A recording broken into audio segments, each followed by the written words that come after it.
여러분, 한번 상상해 보세요.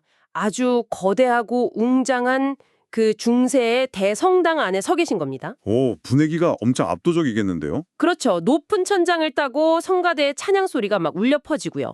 여러분도 고개를 숙인 채로 무언가를 열심히 읊조리고 있습니다. 네. 그런데 정작 여러분이 입으로 중얼거리고 있는 그 라틴어가 무슨 뜻인지 여러분은 전혀 모릅니다. 내가 무슨 말을 하는지도 모르면서 기도를 하는 거네요. 맞아요. 수백 년 동안 서구 사회에서 기도란 바로 이런 모습이었거든요. 내가 무슨 말을 하는지 이해할 필요 없이 그냥 그 신비로운 분위기 속에서 정해진 마법의 주문 같은 소리만 내면 되었던 거죠. 그렇죠. 그런데 오늘 우리가 이번 신층탐구에서 살펴볼 16세기의 한 문헌은 수백 년간 이어져 온 이 거대한 관행을 향해서 막 이건 완전히 죽은 행동이다 이렇게 선언하면서 세상을 발칵 뒤집어 놓습니다. 네, 그 자료가 사실상 유럽 전체의 영적 그리고 문화적 지형도를 완전히 바꿔버린 뭐랄까 일종의 혁명 선언문과도 같은 자료죠. 아, 혁명 선언문이요? 네, 바로 종교개혁 시대의 핵심 문헌인 교회의 기도와 찬양 양식이라는 문헌입니다. 네, 오늘 이 문헌을 통해서 우리는 예배의 순서가 어떻게 바뀌었는지를 넘어서 종교적인 권력이 어떻게 그 소수의 특권층에서 대중에게 넘어왔는지 추적해 볼 겁니다. 네네. 그리고 지금 우리가 알고 있는 노래와 기도의 진짜 기원이 무엇인지 파헤쳐 볼 텐데요. 제가 자료를 쭉 살펴보니까 그 유명한 존 칼뱅이 이 제네바 예전을 어느 날 갑자기 백지 상태에서 뚝딱 써는 게 아니더라고요. 아, 그렇죠. 전혀 아니죠. 그거보다 거의 10년 전에 이미 기욤 파렐이라는 인물이 기초를 닦아놓은 거잖아요. 맞죠? 맞습니다. 그게 이제 1533년이었거든요. 기욤 파렐이 스위스 뇌셔텔에서 처음으로 자국어, 그러니까 프랑스어로 된 예배 양식을 출간합니다. 오, 라틴어가 아니라 일반 사람들이 쓰는 프랑스어로요. 네. 당시 시대상을 생각해보면 이게 정말 엄청난 사건이었어요. 왜요? 일반 민중이 일상에서 쓰는 자기 나라 말로 신에게 기도한다는 것 자체가 약간 지독한 금기였던 시대였으니까요. 아, 권력의 언어인 라틴어만 써야 했던 시대니까. 그렇죠. 수백 년간 성직자들의 전유물이자 특권이었던 그 라틴어의 견고한 벽을 막 깨부수려는 첫 시도였던 겁니다. 와, 어떻게 보면 파렐의 1533년 버전이 거대한 소프트웨어의 베타 테스트 내지는 버전 1.0 같네요. 베타 테스트요? 아주 적절한 비유네요. 시도 자체는 혁명적이었지만 여전히 버그도 막 있고 다듬어야 할 부분도 많은 그런 초기 모델을 세상에 던져놓은 느낌이랄까요? 그러다가 이제 칼뱅이 이 시스템을 대대적으로 패치하기 시작한 거고요. 맞아요. 칼뱅이 스트라스부르크로 추방당해 있던 시기인 1540년에 바로 그 파렐의 1.0 버전의 문제점들을 싹 보완해서 새로운 예전을 내놓게 됩니다. 아하, 파렐이 만든 뼈대 위에 시편 찬양을 도입하고 성찬식의 순서를 아주 정교하게 가다듬었죠. 말하자면 그 기능이 대폭 개선된 1.5 버전을 출시한 셈입니다. 그래서 그 1540년 스트라스부르크 예전이 징검다리 역할을 한 거군요. 네네, 정확합니다. 그리고 마침내 제네바의 부름을 받고 다시 돌아간 칼맹이 1542년에 내놓은 양식에 바로 우리가 오늘 다루고 있는 이 문헌의 핵심, 제네바 예전입니다. 드디어 표준이 나왔네. 네, 이 버전이 향후 종교개혁 교회회의 완벽한 표준 소프트웨어가 되는 거죠. 와, 그러니까 기존 시스템을 완전히 갈아엎고 세운 패러다임을 장착한 2.0 메이저 업데이트가 드디어 완성된 거네요. 그렇죠. 이후 1545년에 또 다른 판본들이 서로 막 영향을 주고받으면서 파생되긴 하지만 결국 이 1542년 제네바 해전이 유럽 전체의 기준을 바꾼 거잖아요. 맞습니다.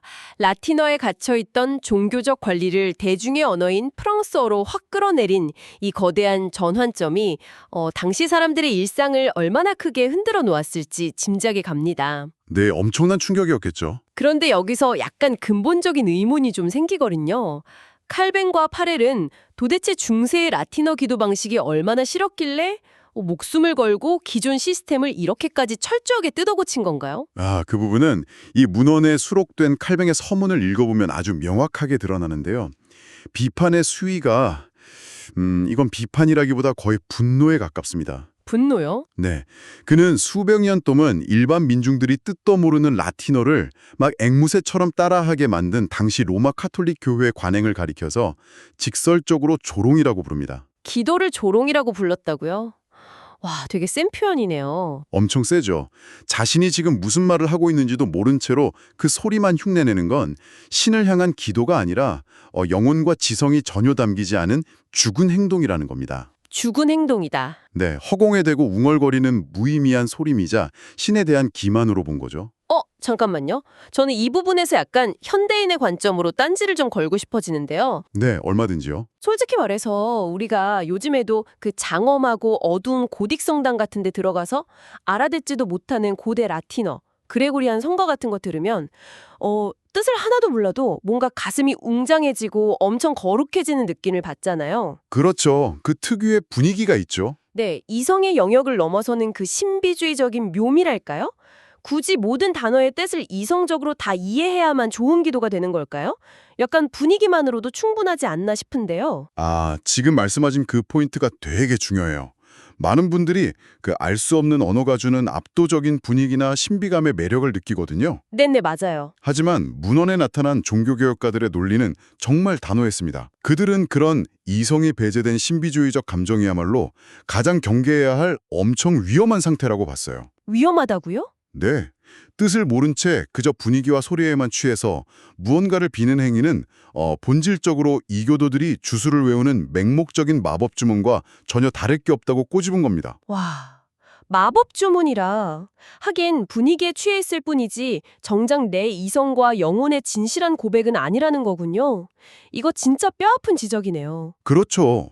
그래서 문헌은 이 주장을 뒷받침하기 위해서 사도 바울의 고린도전서 14장을 아주 핵심적인 근거로 가져옵니다. 바울이 뭐라고 했는데요? 바울이 교회 안에서 남들이 알아듣지 못하는 방언으로 막 만 마디를 하는 것보다 남을 가르치고 서로를 세워주기 위해서 깨달은 마음으로 5마디 말을 하는 게 낫다고 아주 강하게 권고했거든요. 아, 깨달은 마음으로 하는 5마디가 낫다.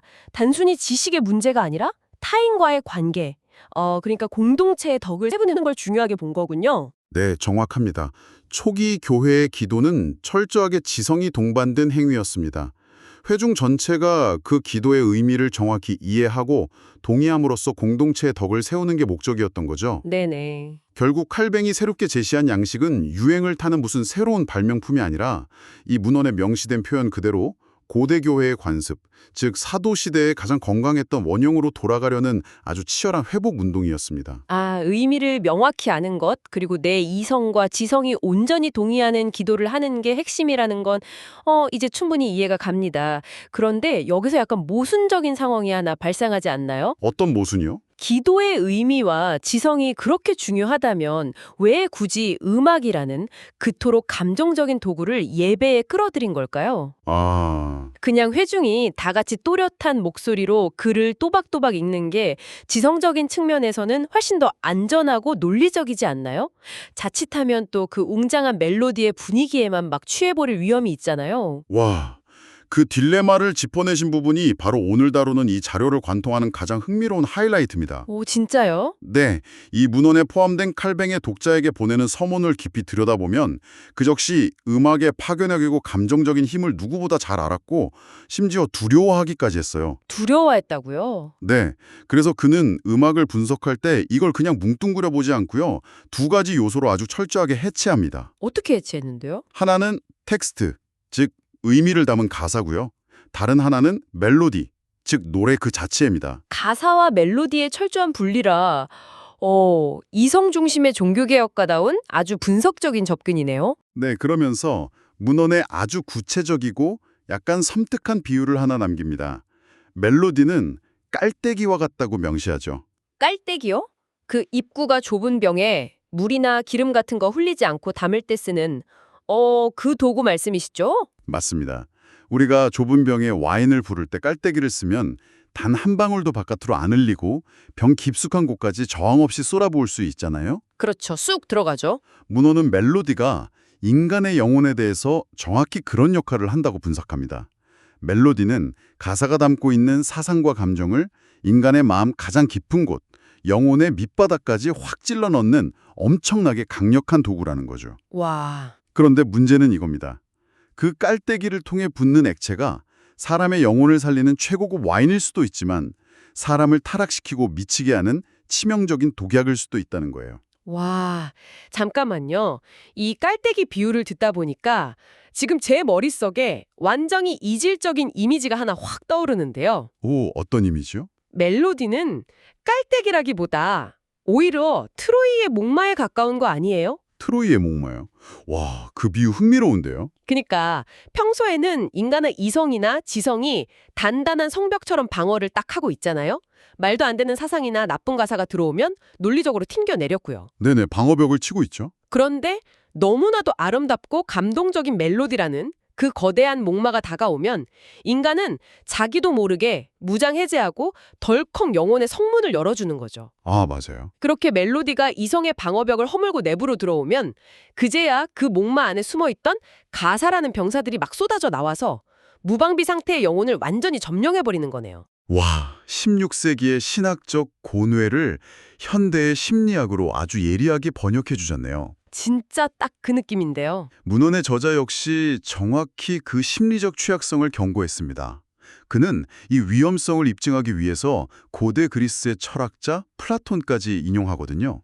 플라톤이요? 네, 플라톤도 음악이 인간을 보이지 않게 미덕으로 이끌어 올릴 수도 있지만 반대로 방탕함과 타락으로 소리 없이 부패시킬 수도 있는 그런 치명적인 힘을 가졌다고 봤거든요. 아하. 즉, 음악은 절대 가치 중립적인 도구가 아니며 인간의 내면을 빚어내거나 완전히 파괴할 수 있는 무서운 무기라는 심리학적 통찰이 이미 이 시대에 다 완성되어 있었던 겁니다. 16세기 사람들이 음악의 본질을 이렇게까지 서늘하게 꿰뚫어보고 있었다니 진짜 놀랍습니다.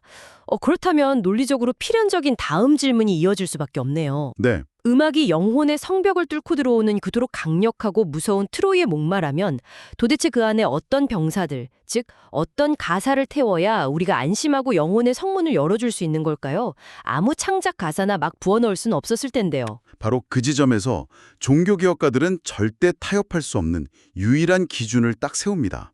인간이 임의로 지어낸 불완전한 시나 감정적인 창작물은 그 위험한 깔때기에 절대 부어놓을 수 없다는 겁니다. 그럼 뭘 부어넣나요? 그들이 내린 결론은 오직 성령이 다윗을 통해 받아쓰게 하신 하나님의 말씀, 즉 시편만이 가장 완벽하고 100% 안전한 텍스트라는 것이었습니다. 아, 성경에 기록된 그 시편 자체를 한 글자도 바꾸지 않고 그대로 노래의 가사로 썼다는 거군요. 네, 맞습니다.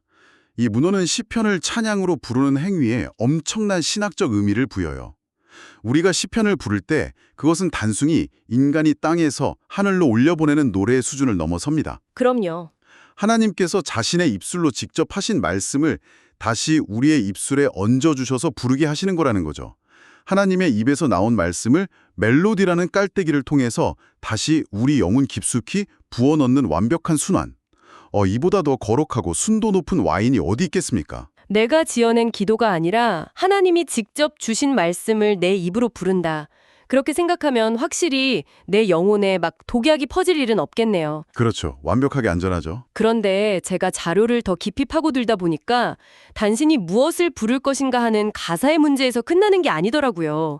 어떻게 부를 것인가에 대한 태도의 문제도 엄청나게 고민했던 흔적이 보이던데요. 네네. 특히 그 새와 인간을 노골적으로 비교한 부분이 꽤 흥미로웠어요. 이 문헌이 지닌 철학적 깊이를 되게 잘 보여주는 대목이죠. 여기서 역사적 권위를 더하기 위해서 어거스틴이나 크리스톤 같은 초대 교부들의 가르침이 인용되거든요. 네. 앵무새나 나이팅게일 같은 새들도 아주 아름답고 정교하게 노래를 부를 수 있죠. 어떤 면에서는 인간의 목소리보다 훨씬 더 맑고 아름다운 소리를 냅니다. 그렇죠. 새소리 좋잖아요. 하지만 새들은 자신의 지금 무슨 소리를 내는지 뜻을 전혀 알지 못해요. 그저 창조된 자연적인 본능에 따라서 소리의 어떤 물리적 쾌락에 이끌려서 지적일 뿐이죠. 잠깐만요. 이거 아까 우리가 로마 카톨릭의 라틴어 성가를 비판할 때 나왔던 논리랑 정확히 맞물리네요? 오, 눈치채셨네요. 와, 완벽하게 연결하셨습니다. 인간이 드리는 노래는 그 새들의 본능적인 지적음과는 철저하게 달라야 한다는 선언인 거예요. 와, 소름 돋네요. 인간은 단순히 소리가 주는 감각적 쾌락에 취해서 노래하는 게 아니라 반드시 지성과 마음을 하나로 모아서 자신이 부르는 가사의 의미를 온전히 깨달으며 노래해야 한다는 강력한 지침이었습니다. 이 모든 시대적 흐름을 하나로 쭉 깨어보니까 머릿속에 엄청난 큰 그림이 그려집니다. 가만히 생각해보면 이 거대한 역사적 변화는 단순히 교회에서 부르는 노래의 장르가 바뀌었다는 식의 되게 가벼운 수준의 이야기가 아니네요. 네, 전혀 아니죠. 예전에는 라틴어를 독점하고 있던 극소수의 엘리트 성직자들이나 엄청 고도로 훈련받은 성가대원들만이 음악과 기도의 방향을 철저하게 통제했잖아요. 네네. 그런데 파렐과 칼뱅이 자국어인 프랑스어로 시편을 막 번역하고 거기에 누구나 쉽게 따라 부를 수 있는 멜로디를 붙여버렸어요. 이제는 뭐 글을 모르는 농부나 길거리의 아이들까지도 자기 입으로 직접 진리를 노래하면서 신과 소통할 수 있게 된 거니까 그렇죠. 이거는 종교적 권력이 소수에서 대중 전체로 확 넘어간 어마어마한 권력의 민주화 과정이었네요. 역사의 본질을 정말 아주 정확하게 짚어내셨습니다. 실제로 문헌에서는 크리스토스톰의 기록을 인용하면서 남자와 여자, 심지어 어린아이들까지 모두가 한자리에 모여 이 시편 찬송을 부를 것을 엄청 강하게 권장하는 대목에 나옵니다. 어린 아이들까지요? 네, 종교적 엘리트주의의 벽을 허물고 모든 회중이 주체적으로 예배에 참여하는 회중시편 찬송의 시대가 활짝 열린 겁니다. 와... 16세기 유럽의 평범한 민중들에게 남의 입을 빌리지 않고 스스로 뜻을 이해하면서 부르는 이 노래가 얼마가 큰 해방감과 영적인 기쁨을 주었을지 상상해보면요. 이 문헌이 왜 세상을 바꾼 혁명적 선언문인지 바로 알 수 있죠. 정말 그러네요. 오늘 우리가 함께 살펴본 이 16세기의 문헌은 지금 우리가 너무나 당연하게 여기고 있는 것들이 사실은 얼마나 치열한 투쟁의 결과물인지를 생생하게 보여줍니다. 맞습니다. 기온 8렐의 1533년 그 초기 시도부터 시작해서 1542년 존 칼뱅에 완성된 제네바 예전에 이르기까지의 지난한 여정은 단지 책을 몇 권 더 출판한 사건이 아니었습니다. 대중을 뜻도 모른 채 웅얼거리는 명목적인 마법 주문에서 건져내서 자신의 지성과 마음으로 동의하며 참여하는 주체적이고 깨어있는 신앙으로 이끌어낸 아주 위대한 역사적 구출 작전이었습니다. 결국 우리가 무언가를 부르고 말하고 기도할 때 그 안에 우리 스스로의 지성과 이해가 빠져 있다면 그것은 언제라도 되게 공허하고 위험한 주술로 전락할 수 있다는 그런 서늘한 사실을 이 문헌은 시대를 초월해서 우리에게 경고하고 있는 셈입니다. 이 이야기를 듣고 계신 여러분, 다음번에 여러분이 좋아하는 가수의 콘서트장에 가시거나 아니면 열기가 엄청 뜨거운 스포츠 경기장에서 수만 명의 군중과 함께 열정적으로 무언가를 떼창하게 될 때 오늘 이 시간에서 다룬 16세기의 깔때기 이론을 꼭 한번 떠올려 보시길 바랍니다. 아, 떼창할 때 깔때기 이론이요? 네, 지금 내 이성을 무장해제시키고 내 귀를 황홀하게 만드는 이 벅찬 멜로디를 타고 내 마음속 깊은 곳으로 저항 없이 확 쏟아져 들어오고 있는 저 가사들은 과연 내 영혼을 살리는 맑은 와인일까? 아니면 나를 서서히 타락하게 만드는 치명적인 독약일까 하고 말이죠.